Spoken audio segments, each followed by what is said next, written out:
حَكِيمًا. Brothers and sisters, we seek refuge and protection with Allah from the cursed devil and all of the allies among jinns and human beings. We begin, as all things have begun, in the name, in honor of, in remembrance, in reverence to God, creator, provider, and sustainer of the heavens and the earth, the merciful, the loving, the compassionate, the kind, the forgiving, the wise, the just, and all of his beautiful qualities that we exalt his glory. We praise him in abundant praise, praise that fills the heavens and the earth and everything there in between. And we realize that his message is relative to us with the biggest blessing, and that is our beloved Prophet Muhammad sallallahu alaihi wasallam, that we may know a walking example of how revelation, how divine guidance lived on the earth. And we are blessed to have that preserved for us. There is no other religious community that can say with confidence that when we study the history of our practices and beliefs and values, that they have maintained a standard that goes back to the Prophet Muhammad, peace and blessings be upon him. There's a central point to the story of each and every prophet. The miracles they performed signified that the one who controls the laws of nature is the one who sends these human beings, these prophets, to reveal the laws of behavior. The one who clearly is in control of the laws of nature to change how things work. With Abraham, we know fire burns people. He comes out with no burn. Well, then the one who has sent him, the one he speaks on behalf of, we should pay attention, because what he's teaching us is the laws of behavior. And now he is rightfully doing as such, so that we may know human purpose and clear moral guidance. Here in America, we have an interesting history of laws. Obviously, without revelation, a divinely guided and preserved system of law, laws will always be subject to manipulation, to be changed. And this is a result of the ever-changing attitudes and morals, which are often driven by political and economic interests of powerful people. I'll give you one example. There was the 18th Amendment drafted in 1920. 100 years ago, a supermajority of the House of Representatives and the Senate, they drafted a law in the Constitution that alcohol must be banned from this country. Should be no alcohol, no buying, selling, drinking, none of it. The supermajority's basis was they saw all kinds of behavior and sicknesses that alcohol had caused. Lots of destruction of individuals' lives and families' lives. And so they prohibited it. But during the next 13 years, the mafia and other criminals proved that they were able to undermine this valuable law.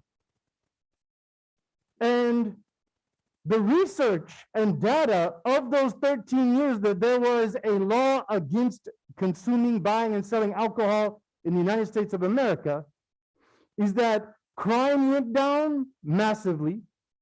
People's life expectancy rose because they got rid of alcohol. It was only being sold on the black market, and many people felt like, I don't want to get into a crime, and I don't want to have to go on the streets to find some alcohol. So I'm just going to go without it. People's lives got better. But 13 years later, after they saw the police and other figures are now being paid off, the government decided, well, even though alcohol is going to ruin the lives of a lot of people, it's better that we as a government make money out of it and regulate it rather than the mafia. And so they felt like it's better to make what was the 21st Amendment, which is to repeal the 18th Amendment and to then allow alcohol consumption. And so they ended prohibition. And since then, all kinds of death and sickness and family corruption. Since cars were invented, a large amount of serious car accidents is because people were drinking. A lot of rape, a lot of destroyed families and marriages because of drinking alcohol. They found out last year that 700,000 people died last year because of alcohol-related illnesses. But that's the way our country has moved. If there's political and economic interest in something, it doesn't matter if it ruins the lives of people. Prophet Muhammad, peace and blessings be upon him, lived in a society in Mecca that drank alcohol probably more than America did in 1920. There were bars everywhere. People had alcohol all around Mecca. And Allah taught them over a period of 15 years that this is evil, it is harmful, and then finally prohibited it. Prohibition came with one ayah of the Quran from heaven to the angel Gabriel, to Prophet Muhammad, peace and blessings. Until this day, 14 centuries later, through 1,400 years, forget the 13 here in America, it's very hard to find the presence of alcohol in the land where this was revealed, much less find people drinking it. It is there, and some people do drink it. They're very secretive. The vast majority of people transformed. And so this was only made possible because of the basis of the legislation. It came from God. The man who recited it was proven through miracles, through character, through prophecies, that he is a messenger of God. So once it came down, they stopped drinking. And alhamdulillah, that's the big blessing that we have. The laws in America are not decided by the Bible. They are not even decided by the pure interest of individual and public welfare. The laws are mostly made for political expediency, even if they significantly harm the lives of many people. The existing laws here in America, they have loopholes. They're malleable. When people with strong political and economic interest want to get around laws or not be accountable to laws, there is overwhelming evidence that those laws do not apply to them. So what shall we do? Shall we look to become powerful and wealthy so that we can make laws that suit our desires like others? Or should we be ashamed and cower in the face of xenophobia? Oh, those foreigners. Or Islamophobia, oh, those Muslims, and the story they've invented since 9/11. Or do we own our faith and make our claim to faith, La ilaha illallah, Muhammadur Rasulullah, sallallahu alayhi wasallam? We make that something that is our primary mission in our life. And we feel a huge sense of responsibility in understanding that message, which I would say is the biggest problem in the Muslim world, a lack of understanding exactly what Islam is. And then being able to communicate by word and deed this message so it will properly be received. One of the great things about America in its laws, and there are many great things, just like there are many flaws and shortcomings, is the First Amendment. When the people decided to put a system of law here, they said, whoever wants to come here from any religion and make their claim to this land, as long as they don't pose a harm or a threat to anyone else, as long as they respect the general system of laws here, they are free to do whatever they want in their religion. Practice your religion, teach your religion, preach your religion, go, you can do it. Nobody's gonna water it down, nobody's going to control it. If you go to the Muslim world, I would love for you to show me which Muslim country gives you this type of freedom to be Muslim. I'm waiting. I've asked this question before, still yet nobody came to me and said, yeah, you know, Imam, there's this country here, they allow that. This is the place. And so we have to appreciate that. So now, what we have in laws from Revelation, according to the consensus of scholars, 100% these laws are legislated for everyone equally, and they are designed to promote individual and social well-being. And they're designed, this is an agreed upon understanding. To that extent, each of the 4 schools of thought, for those of you that are really into this whole schools of thought focus in life, each of all of them have juristic principles and official opinions that they take that push aside a literal text of the Quran and Sunnah for what they see as the overriding interest of individual or social welfare.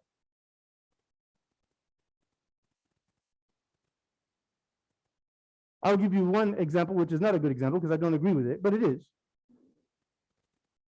We know in the time of the Prophet Muhammad, peace and blessings be upon him, that women and men prayed like this.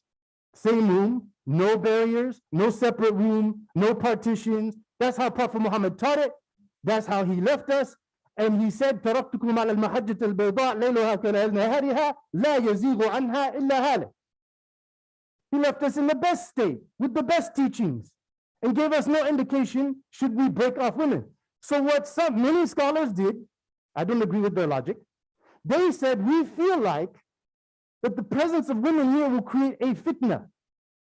And so then therefore we're going to cancel the literal example of the Prophet, which is the best example to be followed, because we some harm. So here for 4 years here, when I was at Mass, we had it for 3-4 years. And I have yet to see the harm. And I know many mosques where they have this. And I have yet to see this fitna or harm. Other than the people complaining about a theoretical fitna, that's the only fitna I see, is people complaining about a fitna that they can't prove. So that's an example. There's many examples of this.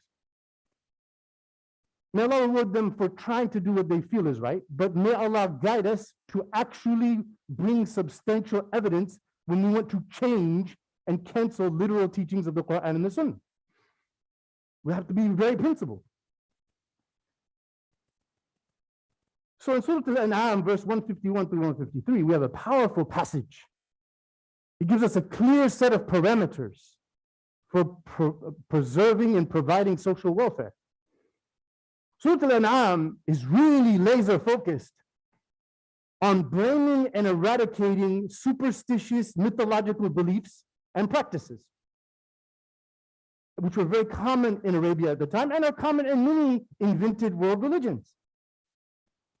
So God blames them for these baseless beliefs and asks them which prophet with which revelation told you to do these things and believe these things.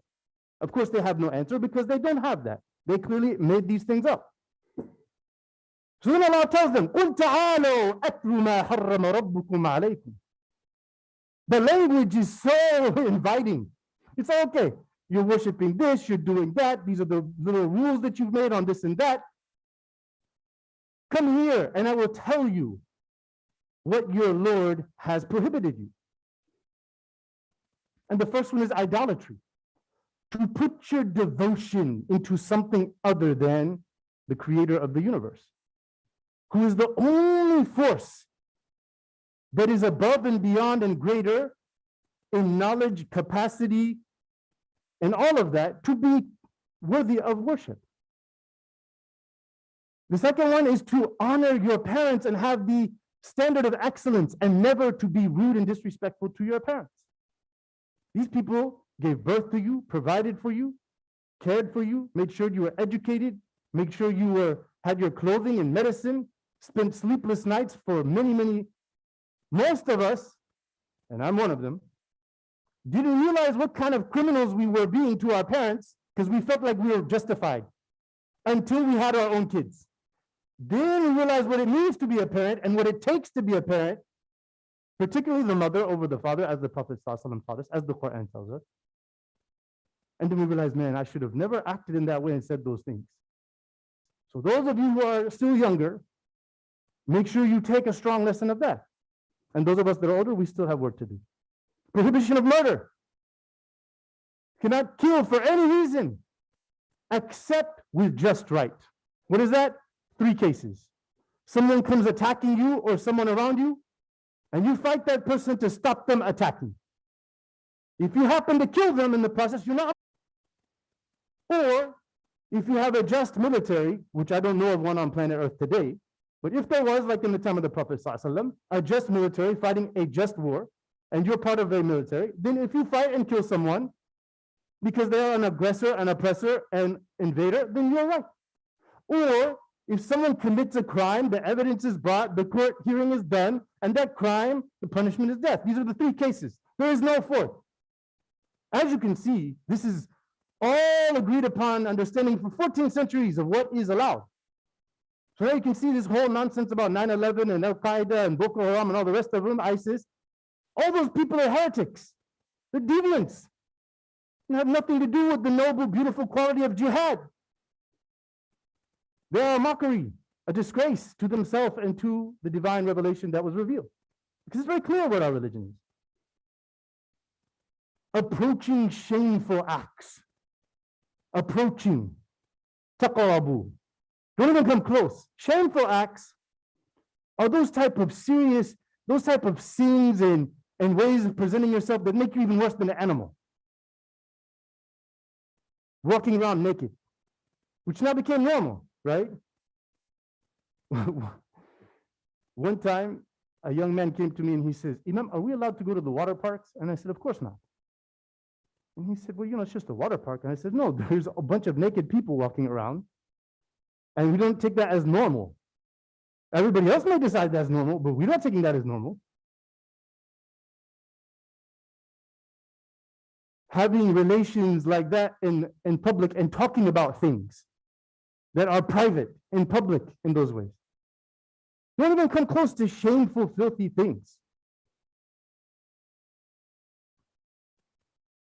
He reminds us of the internal and external struggle. So you think about and you find yourself thinking about filthy, foul things because the culture is calling you to it. A culture that does not have revelation, a culture that does not appreciate prophets, a culture that is not preparing to die and be resurrected and judged. And that's what's very dangerous with the curiosity of a child, to allow free reign to your child with any sort of device that has internet capacity. If you don't understand what I'm talking about and you have allowed your child free reign, the high probability is they have been corrupted in a very serious way. It's very dangerous.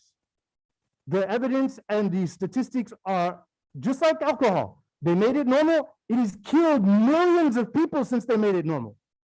It has ruined millions of families since they made it an acceptable law. But because you see the people on the beach and stuff drinking and everything, and it looks normal and everybody's doing it everywhere, you want to believe that that's normal. That's the same thing with this other stuff. That is what your Lord advises you so that you will rationalize his message. لَعَلَّكُمْ تَعْقِلُونَ. You will think about it.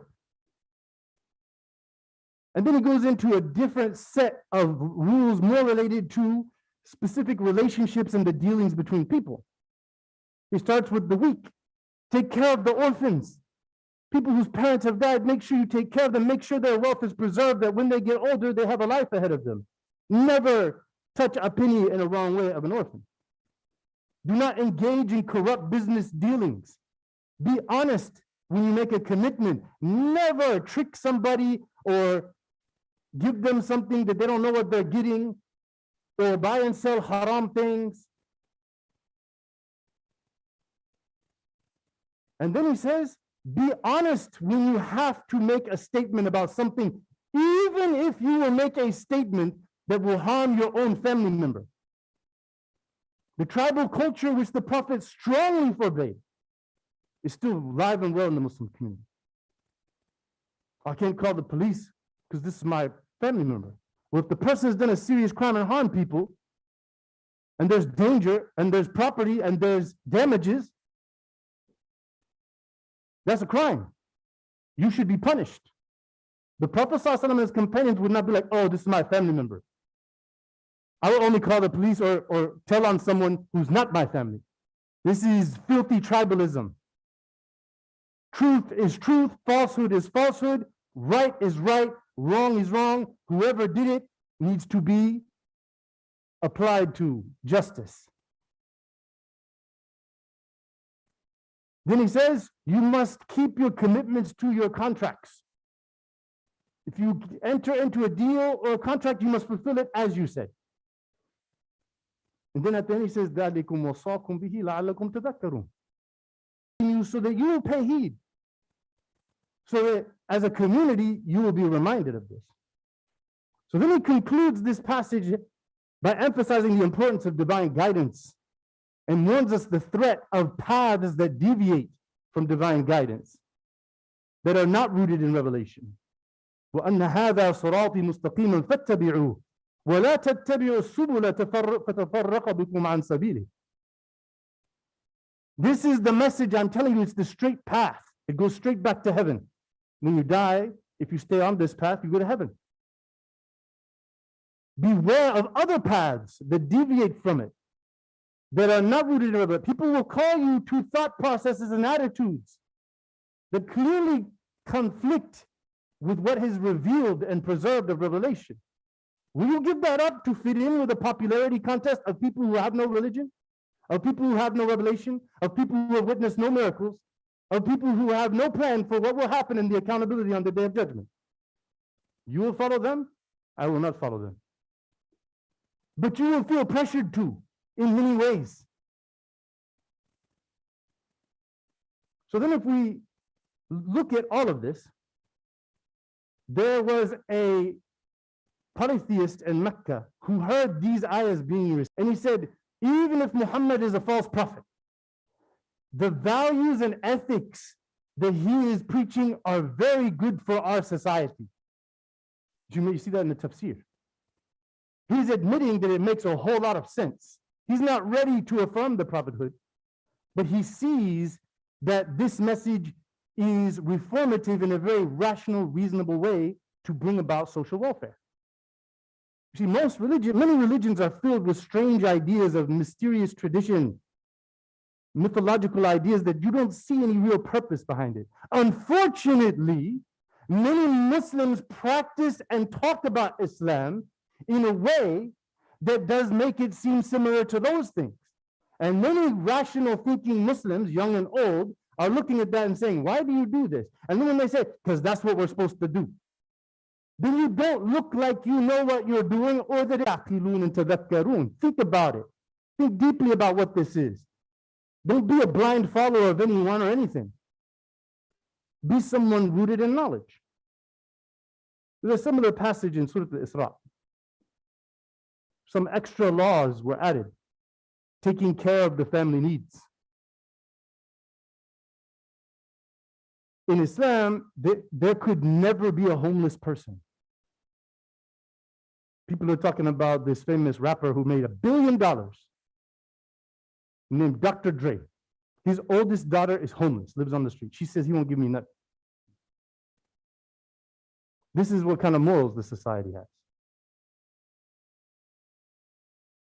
So then he talks about the warning against greed and selfishness. And he relates greed to shaitan. Because at the essence of what Islam is that we are not individuals. We are not. We are either consciously choosing to be part of a whole, one group of conscious beings who are all geared and made for the same reason, who support one divine truth and one message. We are all interconnected and working together for each other's best interests. And the true believer is willing to sacrifice their own interest for the welfare of their neighbor and anyone else around them, as we saw last week. Shaitan wants everybody to be the individual, mine, my way, what I want, what I need. It's very common nowadays. It's what causes all kinds of friction and problems and psychological, mental, social, family, because everybody's an individual, me, what I want, my way, my thinking, rather than seeing that I am part of a whole. And then there's this emphasis of the huge responsibility of properly carrying knowledge to others, of following knowledge that can be proven. So many people claiming to be Muslim don't know where they got what they follow from. Cannot point it out anywhere in the Quran or the Sunnah. And sometimes they claim it's an Imam and then come to find out there's nothing from that Imam on the subject. Be very careful. And the last, before he concludes that one, he prohibits arrogance. This idea that I'm independent and I am full of value in and of myself, my knowledge, my abilities, my way, my thinking is powerful because it is me, rather than I'm simply blessed with certain blessings by the one who made me. أقول قولي هذا واستغفر الله لي ولكم فاستغفروه فإنه هو الغفور الرحيم.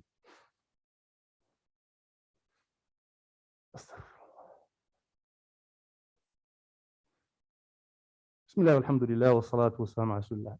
In conclusion, we have to change our approach to Islam.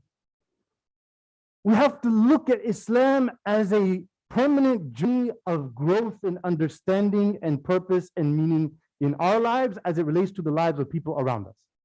We can't see it as an affiliation to a group that carries beliefs that if I'm affiliated with it, then I should go to heaven, and then those who are not affiliated with it are going to hell. That way ain't flying with nobody. We have to not talk about Islam as though it's this thing that's telling us what to do. Islam says, Islam, what do you mean Islam says? Who is Islam? We should talk about it, things with knowledge of who God is to us and to everyone, and how we should be living because of how that benefits us and preserves us from harm and corruption. We have to talk about it in this way because that is the purpose of it. When we do that, then we will learn a prioritization. There are some things, I don't know how many people, how many young men came to me who don't pray 5 times a day and don't have a deep understanding or practice of religion. And they're coming to me because some religious Muslim is freaking out about their haircut or the length of their shorts. And what the problem was already there spiritually, that person is not really convinced or living Islam in and of themselves. And yet this type of nitpicky, strange prioritization of things just runs them completely away. Mecca was Mecca and had priorities. Most Muslims in the world are living in the Meccan reality, still trying to come out of different forms of Jahiliyyah. For sure, the non-Muslims are very Mecca, but yet we'll go to them. I was at a gathering one time where non-Muslims were with Muslims, and somebody was there, and the sister told the guy who's there with his suit and tie, he says, "You know this tie is haram. This is the introduction to Islam to this man who came to join us for this gathering. What is wrong with you?"